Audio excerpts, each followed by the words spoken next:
안녕하세요, 찰리브레입니다.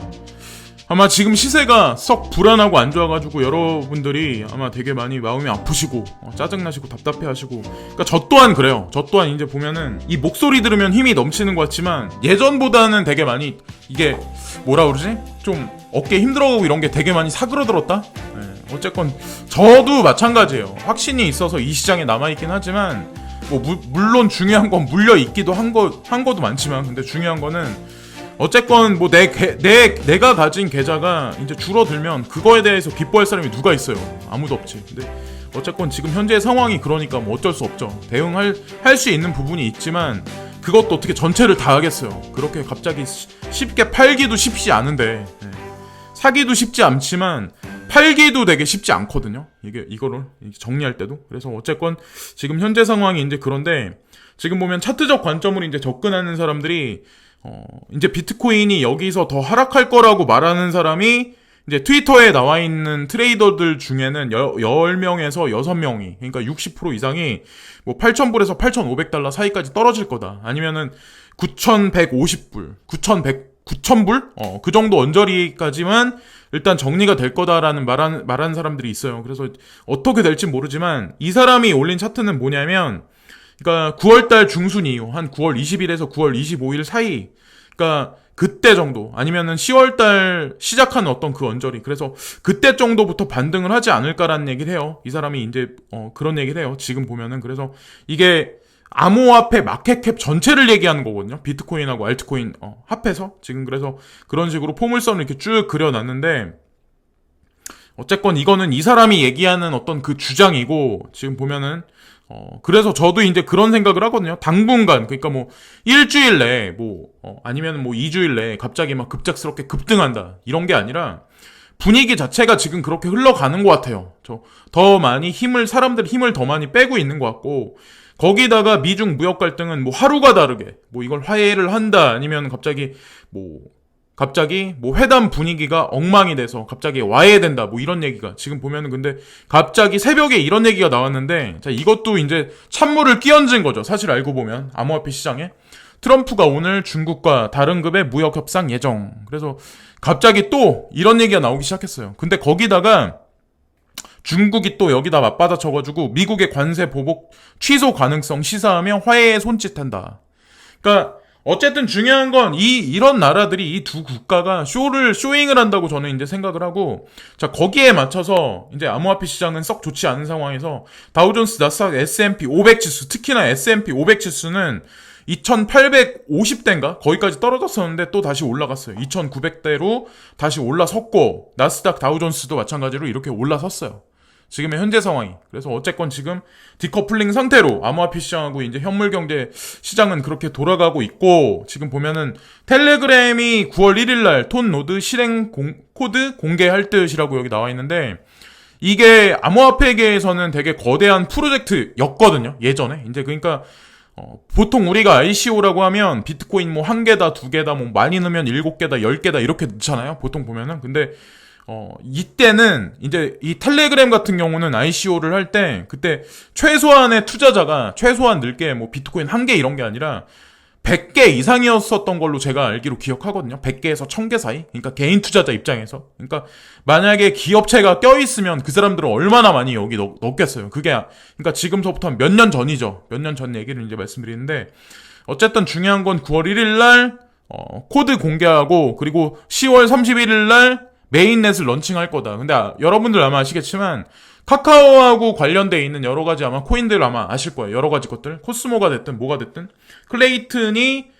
클레이튼도 마찬가지로 이번 연도 연말에 이제 지금 보면 뭐 메인넷을 런칭해서 실질적으로 이제 카카오하고 병행해서 이제 쓸 수 있다. 이제 연결해서 쓸 수 있다. 뭐 이런 얘기까지 지금 있는데, 어쨌든 시일이 걸릴 뿐이지 저는 방향성이 맞다 생각을 하거든요. 어쨌든 중요한 건 이런 SNS 기반의 여러 가지 뭐 트윗이 됐건 페이스북이 됐건 텔레그램이 됐건 카카오톡이 됐건 그런 것들이 암호화폐하고 결국에는 다 연관돼 있다고 저는 생각을 하거든요. 스테이블 코인을 비롯해서. 그래서 결국엔 어쨌건 지금 현재 장세가 이렇긴 하지만 거대 큰 손들은 뒷구녕에서는 뭔가 점점 뭐 프로세싱을 계속 하고 있다고 저는 이제 뉴스를 보면서는 계속 그런 걸 느끼고, 자, 이거는 그레이스케일 자산 운용사가 이제 뉴스에 나왔는데 2분기 관리 자산 규모가 이 친구들 같은 경우는 27억 달러를 상회했다. 그래서 전년도 대비해서 191.5%가 이제 상승했다. 그래서 수익률이 뭐 지금 보면 178.8% 그리고 147.6%를 기록하는 것으로 나타났다. 그래서 그레이스케일 자산 운용사에서 운영하는 포트폴리오를 저도 이제 많이 말씀드리는데, 왜 내 코인은 안 올라라고 이제 말씀하실 분이 있겠지만, 이 친구들은 본인들이 펀드를 운영해서 돈을 맡기면 그거를 트레이더가 중간에 껴가지고 트레이딩을 하는 사람들이잖아요. 우리는 이제 그걸 보고 그 코인만 이제 중점적으로 하니까 아무래도 전문적으로 트레이더들이 낀 어떤 그런 집단하고 수익률이 분명히 틀릴 수야 있죠. 근데 중요한 거는 뭐 어쨌든 그레이스케일 자산 운용사에서 운영하는 포트폴리오가 뭐 중장기적으로 봤을 때 저는 간접 투자 상품으로 분명히 등극할 거라고 생각을 하고, 거기에 관련돼 있는 코인들도 뭐 단기적으로는 지금 시세 하락이 많이 돼 있지만 나쁘지 않을 거라고 생각을 하고 있고, 그리고 자, 여기 보시면은 중국의 인민일보가 선전시의 블록체인 영수증 원가 절감 및 탈세 근전. 그래서 이거는 사실 홍콩하고 엮어서 얘기를 해야 되는데, 홍콩 시위가 격화되고 장기화되면 장기화될수록 선전시가 가져가는 베네핏은 되게 많다고 생각을 하는데, 선전시에 뭐 배낭여행을 가졌거나 여행을 가졌던 분들은 아마 아시겠지만, 예전하고 되게 많이 중국이란 나라가 되게 많이 틀려졌다는 거. 그래서 모바일폰 하나 아니면 블록체인 지갑 뭐 하나를 통해서 내가 그냥 뭐 예를 들어서 그냥 거기서 교통수단을 뭐 사용을 하든 아니면 뭐 물건 값을 지불을 하든 어쨌건 그렇게까지 진화가 많이 됐다는 거죠. 지금 현재 상황이. 그래서 예전에도 이제 말씀드렸다시피 홍콩이라는 데가 동아시아에서는 금융 허브인데, 선전이라는 데로 좀 약간 제가 봤을 때 좀 약간 무게중심이 좀 많이 옮겨가는 게 아닐까. 그래서 이면에 있는 건 약간 중국의 의도가 되게 많이 심어져 있지 않나. 근데 중요한 건 블록체인 영수증이나 뭐 이런 것들이 더 보편화되고 이러면 어떻게 될까요? 근데 이게 중국에 국한된 얘기가 아니라는 거죠. 결국에는. 블록체인을 기반으로 한 암호화폐가 앞으로 더 많이 장려돼서 전 세계 옛사람들이 많이 사용하면 사용할수록 탈세와 탈법, 그리고 지금 보면 뭐 그런 것들에 있어서 결국에는 뭐 중앙 집중화, 그런 어떤 감시 체제로 가지 않을까라는 생각을 하거든요. 어쨌건 저는 그런 생각을 해요. 뭐 우리가 개인이 살기에는 유토피아로 가는 건 아니죠, 사실.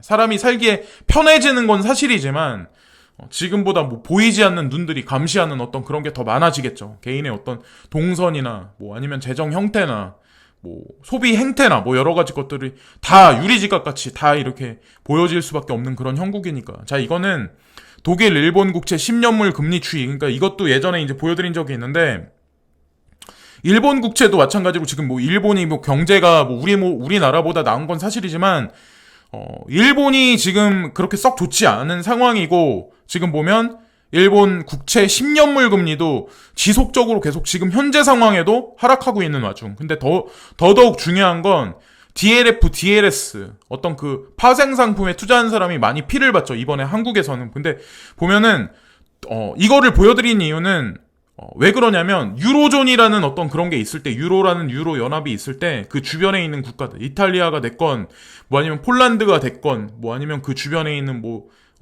다른 나라 주변에 있는 국가들이 됐건 도이치뱅크도 마찬가지로 지금 현재 상황이 되게 안 좋은 상황인데, 거기도 부실채권이 언제 터질지도 모르는 상황이 왔기 때문에 저는 독일의 지금 10년물 금리가 국채가 계속해서 떨어진다고 생각을 하고, 더 중요한 건 유로존 내에 있는 여타 다른 국가들에 몰려있는 함머니들이 결국엔 거기서 수익을 못 추구하니까 거기서 가장 강력하고 안전한 나라라고 생각하는 안전한 투자처라고 생각했던 독일의 10년물 국채에 투자됐던 거죠. 결국엔 거기에 돈이 몰려갔는데, 설마 했는데 독일 국채가 급격하게 갑자기 하락을 하기 시작한 거죠. 우리나라에서 우리은행이나 뭐 신한이나 그걸 알겠어요. 그거를 뭐 설마라는 생각을 했었겠죠. 근데 지금 현재 상황이 이렇게 됐기 때문에 일본 국채도 흔들흔들, 독일 국채도 흔들흔들. 자, 그러면은 중장기적으로 봤을 때 결국에는 저는 여기서 뭔가 일이 분명히 퍼펙트 스톰이 올 거라고 생각을 하는 거고, 이 여기 있었던 자금이 또 빠져가지고 미국 국채로 또 몰려갈 거라고 생각을 하거든요. 지금으로서는 전 세계에서 가장 안전하다고 생각하는 달러나 아니면은 미국 국채에 투자될 수밖에 없는 현재 상황이지. 근데 그거는 또 얼마나 가겠냐는 얘기죠. 결국에는 미국에서도 금리 인하한다. 그리고 경제 상황이 썩 좋지 않은 상황으로 계속 갈 수밖에 없거든요. 지금 현재 상황이. 자, 근데 그 시간까지 폭탄이 있다면 그 심지에 불이 붙여져가지고 타들어가는데 시간이 걸릴 뿐이지, 거기에 맞춰서 비트코인 ETF가 승인이 나든 아니면 뭐 알트코인이 어떻게 됐든 아니면 암호화폐 시장이 전체적으로 어떻게 되든 분명히 판가름이 날 거라고 저는 이제 생각을 하는 거고, 자, 이거는 일본의 불화수소 수출 허가가 규제 이후 처음 정립됐다. 왜? 이게 원래 얘네 일본 애들한테는 가장 강력한 무기인데 갑자기 왜 이런 식으로 수출 허가를 내줄까요? 예. 결국엔 이게 무기가 될 수 없던 거죠. 그러니까 여러분들이 아마 관심 있으신 분들은 뉴스를 찾아보신 분들이 계시겠지만, 중국에서 불화수소에 관해서 우리가 뭐 수입해서 쓸 수 있게 됐다, 뭐 그래 삼성에서 또 다른 어떤 그 판로를 개척을 했다, 이런 얘기도 있고, 지금 그런 얘기가 막 이렇게 이런저런 매체에서 나돌기 시작을 하거든요. 그러니까 일본 입장에서도 어떤 이 자원의 무기화, 어떤 뭐 이런 원천 기술의 무기화를 했던 게 점점 감소할 수밖에 없는 거죠. 그 위력이.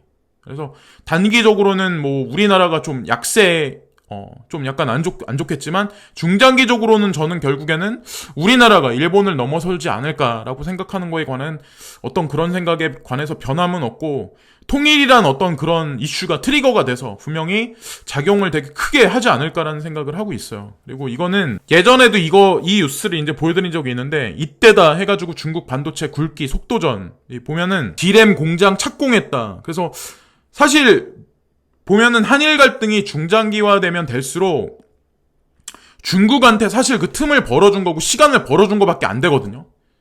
화웨이에 대한 제재도 트럼프 대통령이 어떤 의도에 있어서 그거를 자꾸 와해해준다 뭐 이러면서 시간 벌어주는지 모르겠지만, 어쨌건 연말까지 가면 결국엔 미국 입장에서 좋을 게 없고, 지금 한일 갈등 같은 경우도 결국에는 중국한테 좋은 일 시켜주는 것밖에 없다는 거죠. 그래서 여기 보면은 세계 반도체 기업 순위가 나와 있는데, 우리나라가 이제 작년 대비해서 작년에는 1위였는데 지금 2019년 들어서는 2위로 떨어졌고 마이너스 34%야. 근데 지금 보면은 중국 같은 경우 하이실리콘 같은 경우는 2018년도에 25위였는데 2019년에 14위까지 올라왔어요. 그리고 거기다가 매출이 1년 전 대비해서 41%나 상승했어요. 여기서 1년이 더 흘러가고 이렇게 되면 어떻게? 그러니까 지금 현재 상황이 그렇다는 거예요. 뭐 많은 사람들은 중국이 망하기를 바라는 사람도 많지만, 시간을 벌어주면 벌어질수록 좋은 건 아니다. 우리나라한테도 좋은 건 아니다. 중국한테만 결국에 좋은 방향으로 흘러갈 수밖에 없는 현재 형국이다. 흐름을 저는 그렇다고 생각을 하는 거고, 이거는 빚 갚을 때 수수료 못 없앤다는 은행들, 카뱅합, 머스카다. 그러니까 중도상환 수수료죠. 이게 중도상환 수수료가 0.5에서 2% 정도 되는데, 카카오뱅크만 무료다. 내가 만약에 은행에 빚을 졌어. 근데 원래 1년 만기 계약을 했는데 1년 동안 빚을 얻기로 했는데, 뭐 한 달 됐다가 갑자기 내가 목돈이 생겨서 갚으려고 해도 중도 상환 수수료를 내야 되거든요. 그게 적다면 적게, 많다면 많게. 근데 지금 보면은 카뱅은 이거를 안 한다고 하잖아요. 그러면 많은 사람들이 어떤 생각을 할까요? 결국에는 대출을 받아도 결국에는 카카오뱅크로 갈 수밖에 없는 현재 상황이죠.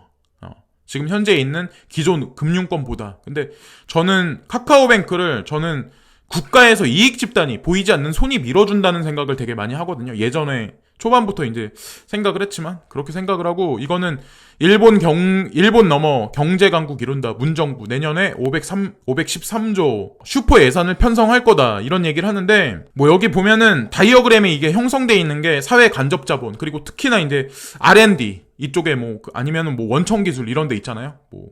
뭐 어떤 일본이 가지고 있는 어떤 원천 기술 그런 거에 대한 어떤 그런 거, 소재 산업 이런 거에 대한 어떤 그런 거를 우리가 여태까지 못 갖고 있었기 때문에 계속 수입해다 썼는데, 결국에는 우리나라 스스로가 모든 걸 해결하는 어떤 그 예산 편성, 시간이 들더라도 그렇게 뭐 하겠다 이렇게 정부에서 지금 하고 있는데, 513조나 되는 돈이 예산 편성이 됐다고 해도 개개인한테 돌아가는 복지 수준이 갑자기 늘어난다고는 생각 안 해. 이거는 기업들이나 정부하고 관련돼 있다고 생각하거든요. 그리고 결국엔 이 예산에 들어가는 돈에 대해서 세수가 감수되는데, 그 세수가 많이 7년 만에 세수가 감수됐다고 그런 얘기가 나오는데, 이런 얘기 나온다는 얘기는 세금이 지금보다 많이 진폭이 되게 많이 크게 오르겠다는 얘기인 것 같거든요. 그게 뭐 의료보험이 됐든 뭐 아니면 뭐 일반적인 뭐 세금이 됐든 전반적인 세금이 지금보다는 좀 되게 많이 오르지 않을까. 그래서 어쨌건 중요한 거는 암호화폐 시장에 돈을 넣고 기다리는 게 바보짓 하는 것 같다는 생각을 아마 되게 여러분들이 많이 하시겠지만, 그거는 뭐 시간이 경과돼 보면 아마 모두가 다 느끼실 거예요. 우리가 뭐 투자한 거에 관해서 못했다고는 생각 안 한다는 어떤 그 결론이 분명히 날 거라고 생각을 하고, 어떤 이런저런 뭐 뉴스를 갖고 뭐 이런저런 말씀을 드렸는데, 물론 중요한 건 암호화폐 장세랑 상관없다고 보실 분들도 있겠지만, 저는 제가 처음에 암호화폐에 투자하고 막 이랬었던 게 사실은 경제하고 엮어서 여러 가지 상황을 보고 제가 이 시장에 들어왔. 지금 뭐 단기적으로 시세가 썩 좋지 않고 우울한 어떤 그런 형국이라고 그래서 계속해서 이제 1년, 이게 지금 시세가 하락한 게 1년 8개월? 1년 9개월째 하락을 했는데, 저는 영원히 떨어지는 자산은 없다고 생각을 해요. 분명히. 그래서 그 결론은 분명히 날 거라고 생각을 하고, 이런저런 뉴스를 곁들여서 이제 말씀드렸는데, 오늘도 모든 분들 즐거운 하루들 되시고요. 오늘이 금요일이구나. 내일이 이제 주말이네요. 모든 분들 다 힘들 내시고요. 항상 진심으로 감사합니다.